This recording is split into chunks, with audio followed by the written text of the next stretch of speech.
बाबा जी की प्यारी सास संगत जी, राधा स्वामी।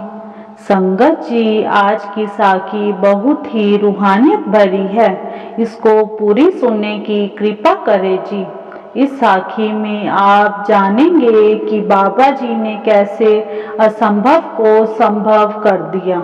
एक आदमी था, उसका बचना असंभव था, लेकिन बाबा जी ने उस असंभव को संभव कर दिया। यह सच्ची बात मुझे एक आंटी ने बताई थी। वह बोली, मेरे पति कई बार काम के सिलसिले में गए हुए थे।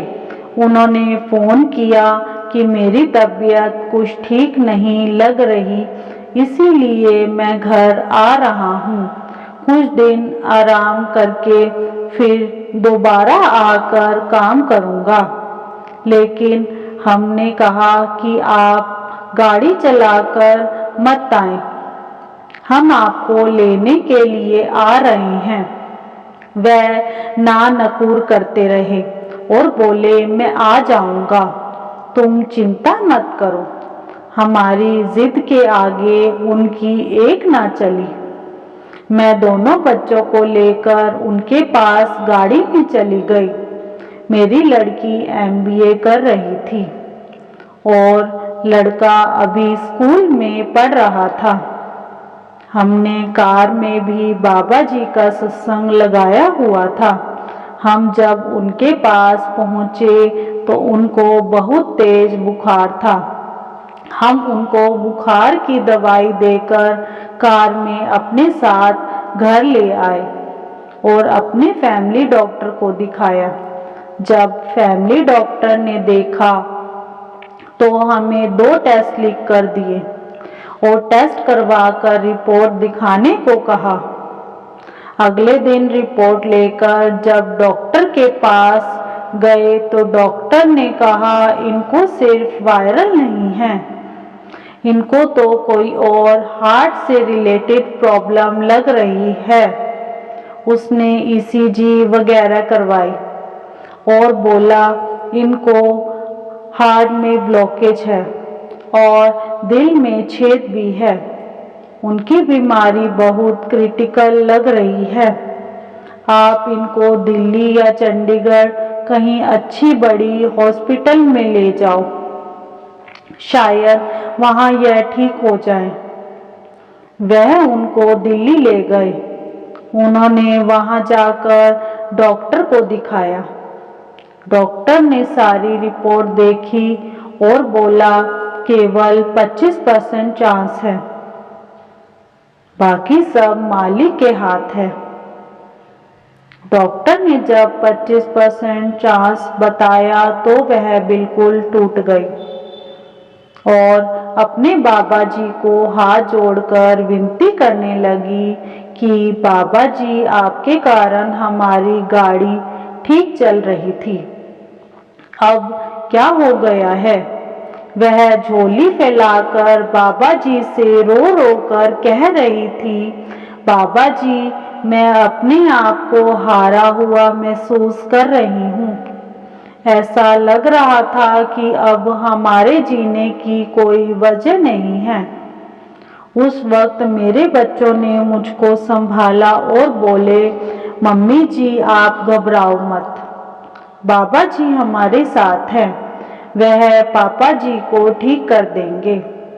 फिर क्या था, हमने पूरी बात अपने सेंटर में सेक्रेटरी साहब को बताई कि ऐसे ऐसे बात है। सेक्रेटरी साहब ने भी कहा, बहन जी आप घबराएं मत, बाबा जी हैं, वह सब ठीक कर देंगे, आप यहाँ पर सेवा करते रहे, हम सब बाबा जी से दुआ करेंगे और हमें सद्गुरु पर विश्वास है। आप दिल छोटा मत करो, बाबा जी सब ठीक करेंगे। बाबा जी पर हमेशा भरोसा रखो।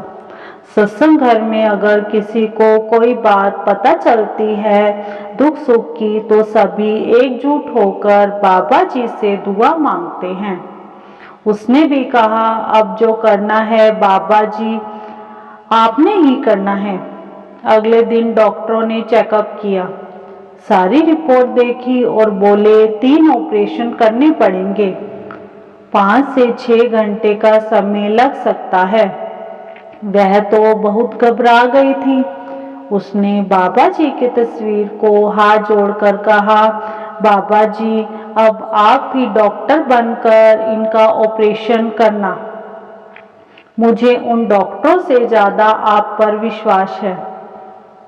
जब से डॉक्टर ने उनको आईसीयू में रखा था, तब मैं झुक्के से उनके तकिए के नीचे बाबा जी की फोटो रख दिया था। जब उनके ऑपरेशन का समय आया तो मैंने डॉक्टर को कहा कि डॉक्टर साहब, आप इनके तकिए के नीचे यह बाबा जी की फोटो रख देना। तो डॉक्टर साहब ने हाँ में सिर हिला दिया और फोटो को तकिए के नीचे रख दिया। मैं बाहर बैठकर जो बाबा जी ने नाम सिमरन दिया हुआ है वह जाप कर रही थी। बच्चे भी कह रहे थे कि मम्मी, आप चिंता मत करो, बाबा जी सब ठीक कर देंगे, बाबा जी पर भरोसा रखो, आप बस बाबा जी का सिमरन करो और सब चिंता अपने बाबा जी पर छोड़ दो। 3-4 घंटे के बाद डॉक्टर ने मुझे अंदर बुलाया और बोला, बहन जी, हमने 3 में से 2 सर्जरी ही की है, तीसरी सर्जरी की हमें जरूरत ही नहीं पड़ी। मैं तो सिर्फ रोई ही जा रही थी। तब डॉक्टर ने कहा कि ऑपरेशन सक्सेसफुल रहा है, आप चिंता मत करो, कुछ घंटे के बाद इन्हें होश आ जाएगा।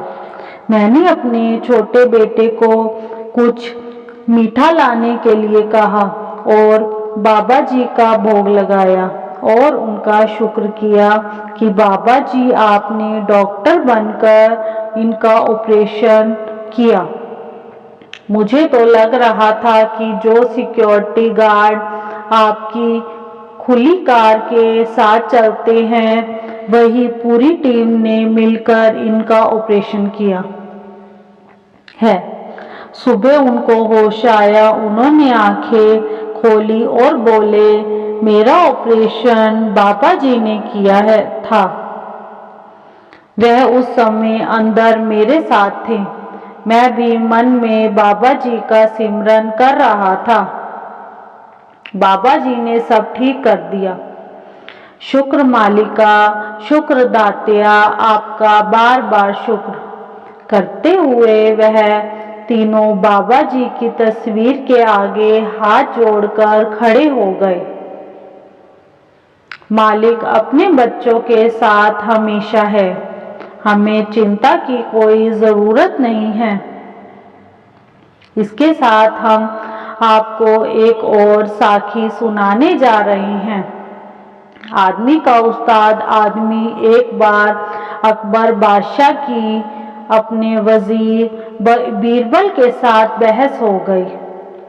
बीरबल ने कहा कि आदमी का उस्ताद आदमी है। अकबर बोला कि नहीं, कुदरत ने आदमी को इस तरह बनाया है कि जन्म से ही उसमें सब गुण मौजूद होते हैं। बीरबल ने कहा कि मैं आपके विचार से सहमत नहीं हूँ। अकबर ने कहा कि अपनी बात का सबूत दो। बीरबल ने कहा 12 साल की मोहलत दो। अकबर ने मंजूरी दे दी। बीरबल ने अलग अलग घरों से 10-15 दूध पीते बच्चे इकट्ठे किए और उनकी परवरिश के लिए कोई गूंगी आया मुकर्रर की और जंगल में उनके रहने का इंतजाम कर दिया और साथ में कुछ जंगली जानवर भी दे दिए। 12 साल के बाद उन बच्चों को दरबार में पेश किया गया। वह बंदरों और जंगली जानवरों की तरह बोलने लगे। अकबर को बीरबल की बात का यकीन हो गया। सो आदमी का उस्ताद आदमी ही है। अगर उस्ताद या गुरु नेक है और योग्य है तो शिष्य या शागिर्द की हालत भी अवश्य बदलेगी। जिस मंजिल तक गुरु जाता है उस मंजिल तक वह शिष्य को भी ले जा सकता है। गुरु के प्यार में सुबह वक्त मिलता है, सुबह बैठो। शाम को वक्त मिलता है, शाम को बैठो। घंटा 2 घंटा जितना टाइम मिले अपने मालिक की, परमात्मा की याद में बैठो, परम पिता की याद में बैठो। हर एक लम्हा जो उस मालिक की याद में गुजारोगे वह हमारे लेखे में लिखा जाएगा और उसका फल हमें अवश्य मिलेगा। गुरु अर्जुन साहिब के वक्त की बात है। 2 व्यक्ति पिता और पुत्र अच्छे प्रेमी और शब्द के अभ्यासी थे। पिता का नाम समन और पुत्र का नाम मूसन था। वे मजदूरी करके अपना गुजारा करते थे। जब गुरु साहिब अमृतसर से लाहौर गए तो कोई सेवक कहीं के थे और कहीं के कि हमारे घर खाना खाने आओ, कोई कहे मेरे घर खाओ। यह देखकर गुरु साहिब ने कहा कि आप सूची बना लो कि किस दिन किसके घर प्रसाद है। यह बात सुनकर समन और मूसन को भी शौक हुआ कि हम भी प्रसाद करें। उन्होंने सोचा कि खर्च का पूरा करने के लिए और अधिक मजदूरी कर लेंगे, सो उन्होंने भी सूची में नाम लिखवा दिया। जब उनका प्रसाद करवाने का दिन नजदीक आया तो वे दोनों बीमार पड़ गए। जो रुपए कमाए हुए थे दवा और खाने पीने में खर्च हो गए। अब प्रसाद कराने का दिन आ गया। लांगरियों का नियम था कि जो खाना उन्हें सुबह बनाना होता है उसके लिए वे रात को ही बर्तन और अन्य सामान तैयार कर लेते हैं। रात को लांगरी आए और उन्होंने उनसे बोला, भाई जी सुबह आपके घर प्रसाद है, सो हमें प्रसाद का सामान दे दो। अब उनके पास कोई चीज तैयार ही नहीं थी। आपस में सलाह करते हैं कि क्या करें। आखिर सलाह हुई कि चोरी करके इस जरूरत को पूरा किया जाए, बाद में जितना रुपया कमाकर वापस कर देंगे। सतगुरु की सेवा जरूर करनी है। अगर प्रसाद ना किया तो गुरु साहिब क्या कहेंगे। यह सोचकर उन्होंने लांगरियों से कहा कि अभी तो नहीं है, लेकिन कल सूरज निकलने से पहले ही सारा सामान दे देंगे। लांगरी चले गए। उनकी गली में एक साहूकार की दुकान थी। रात को उसकी दुकान में सेध लगाई। जो कुछ निकालना था सब निकाल कर ले आए। सिर्फ नमक मिर्च मसाला वगैरह बाकी रह गया। पहले तो कहने लगे कि यह मसाला वगैरह रहने दें, फिर सोचा कि नहीं दोबारा चलकर ले ही आए। जब वे मिर्च मसाला लेने गए तो साहूकार जाग गया। उस समय बाप तो दुकान से बाहर आ चुका था। बेटा सेध में ही से निकल ही रहा था। जब सिर बाहर निकाला तब साहूकार ने उठकर नीचे से टांगे पकड़ ली ताकि वह बाहर ना निकल सके। बाप बाहर की ओर खींचने लगा और साहूकार अंदर की ओर। अब ना बाप छोड़े ना साहूकार छोड़े। बड़ी खींचातानी हुई। आखिर बेटे ने बाप से कहा कि आप मेरा सिर काट लो, ऐसा ना हो कि सुबह हो जाए और लोग कहें कि गुरु के शिष्य चोरी करते हैं। सो देर ना करो, फौरन सिर काट लो। सिर से ही पहचान होती है, अगर सिर ना हुआ तो लाश किस तरह पहचानी जाएगी। अब बाप अपने ही बेटे का सिर किस तरह काटे। उसने कहा, मैं सिर नहीं काट सकता। पुत्र ने कहा, पिताजी, गुरु के लिए मेरे सिर काट लो, क्योंकि मैं नहीं चाहता कि गुरु की बदनामी हो। इस तरह बदनामी भी नहीं होगी और सतगुरु की सेवा भी हो जाएगी। बाप ने थोड़ी देर विचार किया, फिर तलवार और पुत्र का सिर काट दिया। धड़ नीचे जा गिरा। समन ने पुत्र मूसन का सिर लाकर घर में रख दिया। अब बेटे की मौत कलेजा कैसे ठहरे। बड़ी मुश्किल से 1 घंटा गुजारा। उधर साहूकार ने कहा कि चोर को देखें तो सही कौन है। जब देखा उसका सिर नहीं है, उसको फिक्र हो गई। मन में सोचता है, अगर इसको ठिकाने ना लगाया तो सुबह पुलिस मेरे दरवाजे पर खड़ी हो जाएगी और मैं पकड़ा जाऊंगा।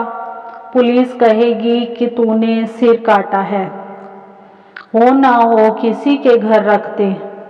उसने समन को बुलाकर लाश उठवाई और कुछ रुपए भी दिए कि इसको ठिकाने लगा दे, मैं तुझे और भी खुश कर दूंगा। समन ने धड़ को वहां से उठा लिया और अपने घर लाकर धड़ और सर दोनों जोड़कर रख दिए। इससे उसका दुख काफी कम हो गया। सोचा कि मैं अब कहाँ कहूँगा, जी मूसन बीमार है। जब सुबह हुई, लांगरी आए। समन ने उनको सारा सामान दे दिया।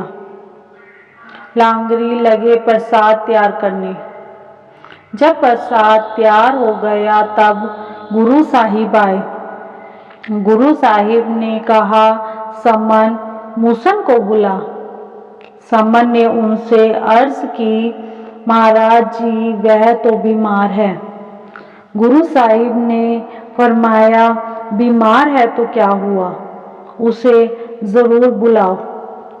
समन बोला, हजूर, वह नहीं आ सकता। गुरु साहिब कहने लगे, नहीं, उसको आना चाहिए। समन ने हाथ जोड़कर अर्ज किया कि हजूर, मेरे कहने से वह नहीं आता। गुरु साहिब बोले, अच्छा तो फिर मैं बुलाऊं? समन ने कहा, जी हाँ, जरूर बुलाओ। गुरु साहिब ने आवाज लगाई, मूसन, उठकर बाहर आ जा। ऐसे वक्त तू कहाँ चला गया है?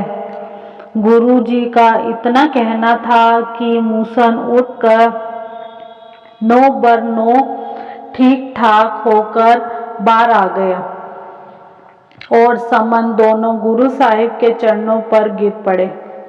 मूसन और जिन्होंने अपना तन मन गुरु को सौंप दिया, उन्होंने अपना सब कुछ कुर्बान कर दिया, वे ही गुरु की खुशियाँ लेते हैं। इसी के साथ इजाज़त चाहते हैं। मिलते हैं और नई साखी के साथ। राधा स्वामी जी।